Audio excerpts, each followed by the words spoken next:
अरे भैया, मैं बहुत दुखी हूँ। पहले कभी भी हमारे जंगल में ऐसा नहीं हुआ, लेकिन अब तो हर किसी पक्षी की कोई ना कोई चीज चोरी हो रही है।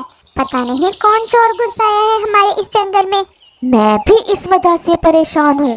बहुत जालिम है वो। अगर मुझे पता चल जाए तो कभी ना छोड़ूं उसे। मुझे तो ऐसा लग रहा है ये चोर हमारे जंगल का नहीं है।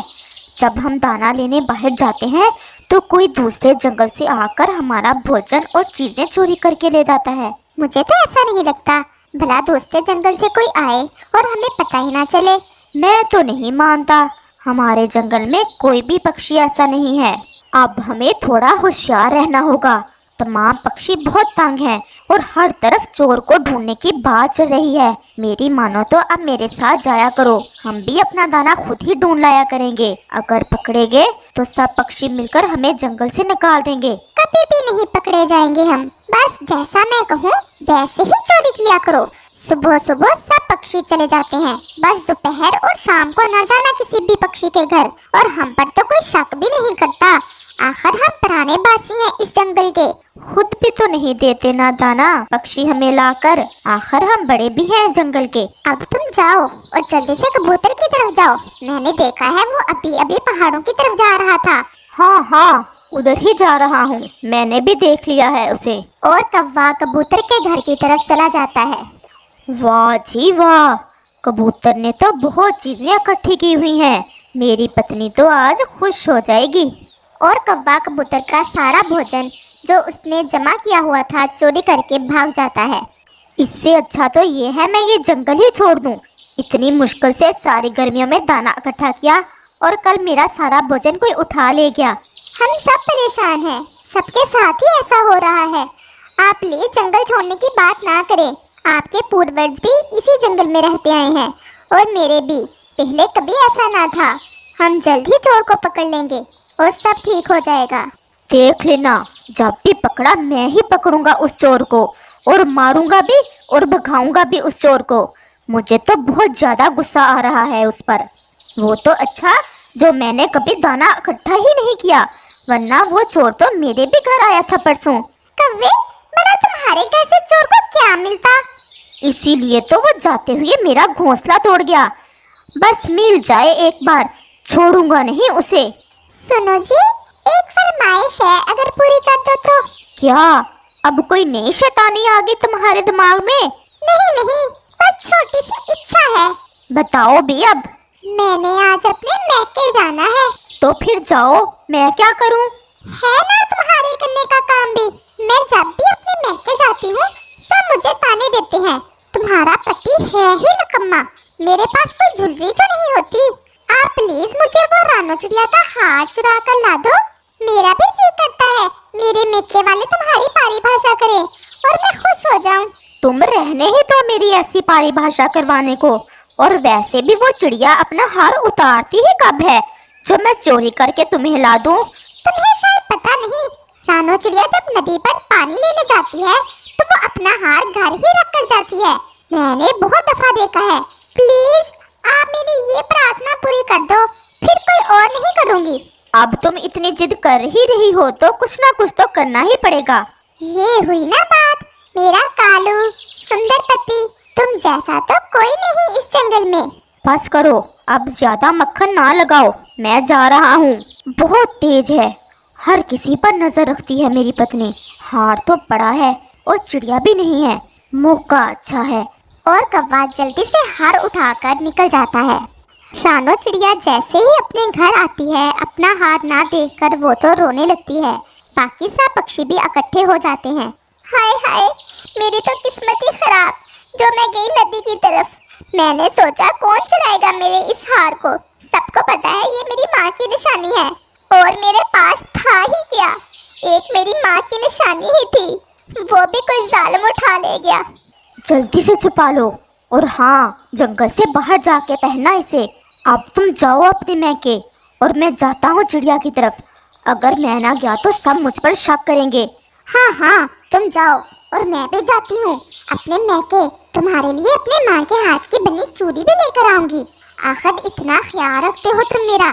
मेरे कहने पे सब पक्षियों की चोरियां करते हो तुम। और फिर ऐसे कौवे अपने मैके और कौवा चिड़िया की तरफ चलता है। वो आ गया कौवा भी, ये बड़ा है, इससे पूछते हैं, शायद इसे कोई खबर हो। कौवे, आज तो हद ही कर दी उस चोर ने। इस बेचारी चिड़िया की मां की निशानी को उठाकर ले गया है। इससे बढ़कर क्या जुर्म होगा? देखो कैसे रो रही है बेचारी चिड़िया। पता चला था मुझे, इसीलिए तो आया हूँ इसे तसल्ली देने। रानो चिड़िया, तुम घबराओ नहीं, मैं ढूंढ लूंगा उस चोर को और फिर इसे तुम सबके सामने जूते मार मार कर इस जंगल से निकालूंगा। बस थोड़ा धीरज रखो। हाय मेरी बेटी, ये हार तुमने कहाँ से लिया है? ये तो बहुत सुंदर है, मेरे पति ने ला कर दिया है। कितना अच्छा है मेरा दामाद जी, जो ऐसे ख्याल रखता है मेरी बेटी का। हाँ माँ, मैं तो बहुत भाग्यशाली हूँ जो मुझे कालू मिला। मुंह से जो बात निकालती हूँ तुरंत पूरी करता है। और फिर ऐसे ही शाम हो जाती है। माँ, मैं अब चलती हूँ। ये तुम्हारी छोटी बहन कई दिनों से कह रही थी मैंने जाना है अपनी बहन के पास, इसे भी साथ लेती जाओ, मैं कल ले आऊंगी उसे। हाँ हाँ, क्यों नहीं, अब तो इसका जीजाजी रंग बिरंगे खाने भी रोज लाता है। चलो ये भी 2-4 दिन खा लेगी। और वो दोनों बहनें वापस चलती हैं। दीदी, ये हार आपने उतार क्यों लिया? तुम्हें नहीं पता, हमारे जंगल में चोरियां बहुत हो रही हैं। ये बहुत कीमती हार है, इसीलिए उतार लिया। आ गई हो, माँ ठीक थी तुम्हारी? खुश हुई हार देखकर? बहुत ज्यादा खुश हुई, गर्व कर रही थी अपने दामाद जी पर। ऐसा सुनकर कौवा थोड़ा अकड़ जाता है। ये मेरी बहन आई है मेरे साथ, कल चली जाएगी। इसे कोई अमरूद वगैरह ही खिला दो, वो तोते की तरफ जाओ, समझ गए ना? हाँ हाँ, मैं समझ गया। और कौवा चला जाता है। मैं अपनी सहेली से मिलकर आती हूँ, तुम जरा आराम कर लो। और कौवे की पत्नी भी अपनी सहेली की तरफ चली जाती है।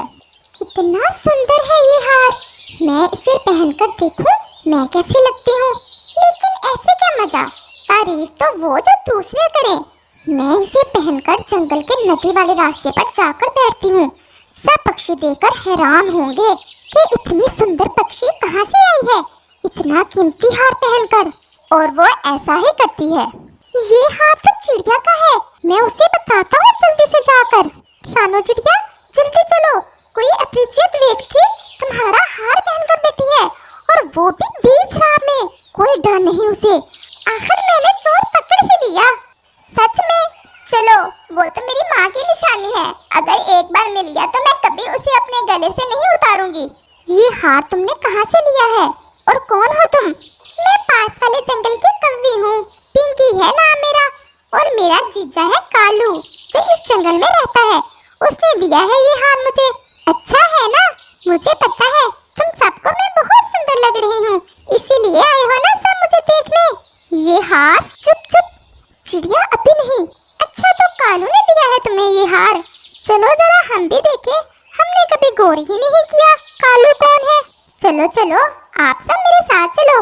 मेरी दीदी कहती थी मेरा जीजाजी तरह तरह के खाने भी लाता है, कभी अमरूद, कभी सरसों के बीज।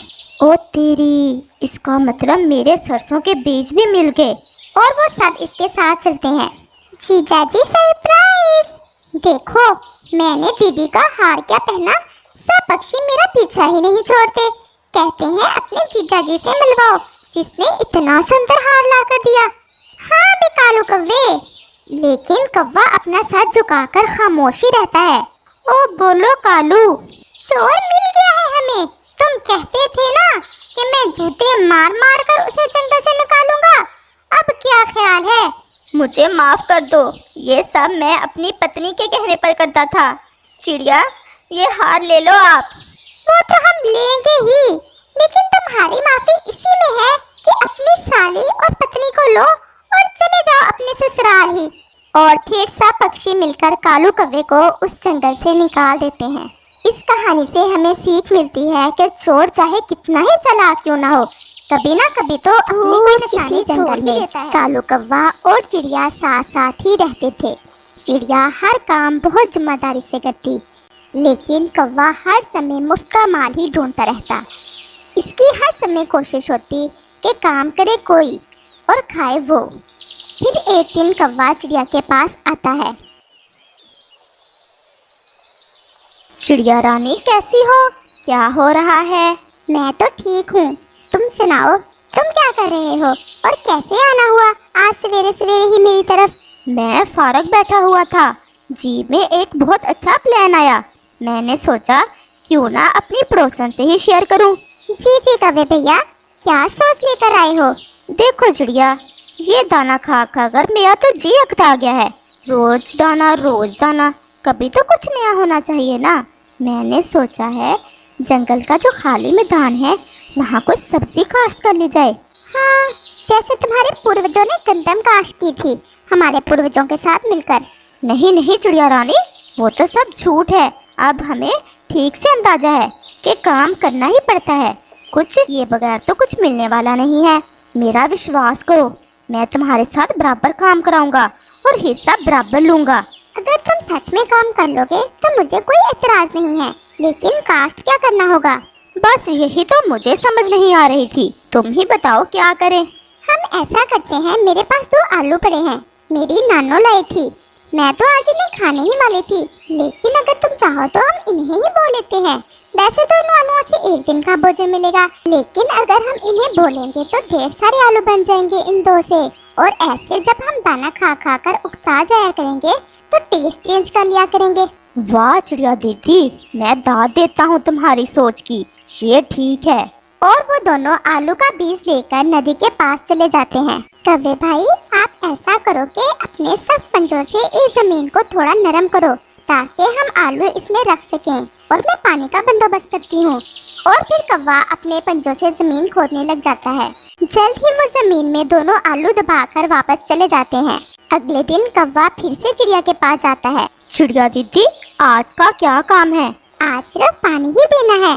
तो फिर चले, अभी धूप भी थोड़ी कम है, सुबह सुबह है, हम काम खत्म कर लेंगे। और वो फिर से नदी की तरफ चले जाते हैं और वो नदी से पानी लेकर जिस जगह बीज बोए थे वहाँ डालते हैं, और वो ऐसे कई दिन तक मिलकर काम करते रहते हैं। अब पौधे काफी बड़े हो गए हैं, अब कुछ ही दिनों में हमारी फसल तैयार हो जाएगी। लेकिन चिड़िया दीदी, हमें पता कैसे चलेगा कि फसल तैयार हो गई है? जब इन पौधों के पत्ते थोड़ा सूखने लगेंगे तो इसका मतलब होगा कि हमारी आलूओं की फसल तैयार है। और फिर कौवा अपने घर चला जाता है। और फिर ऐसे कुछ दिन और गुजर जाते हैं। फिर एक शाम कौवा बैठा हुआ था कि इसे भूख बहुत सता रही थी। बहुत मजे के होंगे ताजे ताजे आलू, ऐसा सोचकर कौवे के मुंह में पानी आने लगा। अगर मैं एक पौधे से आलू निकाल कर खा पी लूं तो कौन सा चिड़िया को पता चलेगा? और ऐसा सोचकर कौवा नदी की तरफ चला जाता है और एक पौधे को थोड़ा सा खोदकर अपनी भूख मिटाता है और जल्दी से वापस हो लेता है। अगले दिन चिड़िया जब इन पौधों को देखती है तो कौवे से कहती है, कौवे भैया, क्या ये जमीन तुमने खोदी है? नहीं नहीं, तुम्हें ऐसे ही महसूस हो रहा है, ये पहले से ही ऐसी है। शायद मुझे ऐसा ही लगा। और चिड़िया और कौवा अपनी फसल को देखकर वापस हो लेते हैं। अब तो कौवा हर रोज शाम को जब चिड़िया घर चली जाती तो चोरी से वापस आता और 1-2 आलू निकाल कर खा लेता, लेकिन चिड़िया बेचारी को कुछ पता ना चला। और आखिर वो दिन आ ही गया जिसका चिड़िया को इंतजार था। कौवे भैया, मैंने देखा है अब पौधे सूख रहे हैं और हमारी फसल भी अच्छी तैयार हो गई है। कल हम अपने आलू जमीन से निकाल कर समेट लेंगे। बहुत इंतजार किया, और हाँ, कल थोड़ा जल्दी जाना होगा। जी जी चिड़िया दीदी, मैं जल्दी ही आ जाऊंगा। जैसे ही चिड़िया जाती है कौवा ऐसे सोचता है, कल तो मिलेगा अपने हिस्से का माल, क्यों ना आज फिर 1-2 आलू खा ही आऊं, जो इतने दिनों से नहीं पता चला, आज कौन सा चिड़िया को पता चलने वाला है। और कौवा फिर से नदी की तरफ चला जाता है। चिड़िया बहन, बहुत दिन हो गए, तुम हर रोज सुबह सवेरे ही नदी की तरफ क्या करने जाती हो? तोते भैया, मेरे पास 2 आलू थे, मैंने और कौवे ने मिलकर बोए हुए हैं, बस कल तैयार हो जाएंगे। बस इसी काम में रोज नदी की तरफ जाती हूँ मैं। कौवे से हिस्सेदारी, तुम्हें पता तो है कौवे का? नहीं नहीं, इस दफा कौवे ने मेरे साथ सारा काम करवाया है। क्या कौवा शाम को जाता है काम करने नदी की तरफ? नहीं, हम सुबह इकट्ठे ही जाते हैं। अब मुझे समझ में आई, कौवा हर रोज शाम को नदी की तरफ क्यों जाता है? शाम को? हाँ, जब तुम घर लौट आती हो तो कौवा हर रोज उधर जाता है, मैंने कई दफा देखा है उसे। अगर तुम्हें मेरी बात पर विश्वास नहीं तो चलो जाकर देख लेते हैं। अगर ऐसा है तो चलो हम दोनों चलते हैं। और तोता और चिड़िया नदी की तरफ चले जाते हैं। कौवा अपने मजे में बैठा आलू खा रहा था कि चिड़िया और तोता भी पहुंच जाते हैं। ये क्या कर रहे हो तुम कालू कौवे, शाम को यहाँ? और कौवा अचानक से चिड़िया की आवाज सुनकर चौंक जाता है। मैं कालू कौवे, मुझे तो तुम पर पहले ही विश्वास नहीं था, लेकिन मैंने फिर भी तुम्हारा विश्वास किया, लेकिन तुमने मुझे फिर से धोखा दिया है। कौवे के पास बोलने को कुछ नहीं था, वो शर्मिंदा था। कोई छोड़े भी हैं या सारे ही खा लिए तुमने निकाल कर? नहीं, आज ही आया था, पहले तो कभी नहीं आया मैं। हर रोज शाम को आते हो। तोते भैया, आप कल सुबह जरूर यहाँ हमारे साथ आना। मुझे पता है ये कालू मुझसे फिर लड़ाई शुरू कर देगा। अगर कुछ आलू निकल भी आए तो ये मुझे वो भी नहीं देगा। और फिर वो वापस लौट जाते हैं। अगले दिन चिड़िया कौवे के पास जाती है। चलो भी कालू, अगर कोई बच गया है आलू तुम्हारे पेड़ से तो निकाल ले जाकर। चलो चलो दीदी, आप ज्यादा शर्मिंदा ना करो। और फिर तोता भी आ जाता है और वो तीनों नदी की तरफ चले जाते हैं। नदी पर जाकर चिड़िया खुदाई शुरू करती है, लेकिन सारे पौधे उखाड़ने के बाद भी वहाँ से कुछ नहीं निकलता। चिड़िया बहुत नाराज हो जाती है। कालू कौवे, ये आखिरी बार ही था जब मैंने तुम्हारे पर विश्वास किया, फिर कभी मेरी तरफ ना आना। वो तो भला हो तोते का जिसने मुझे बता दिया, वरना तुमने तो मुझे पागल बना ही दिया था। और कौवा थोड़ा शर्मिंदा होते हुए वहाँ से उठ जाता है।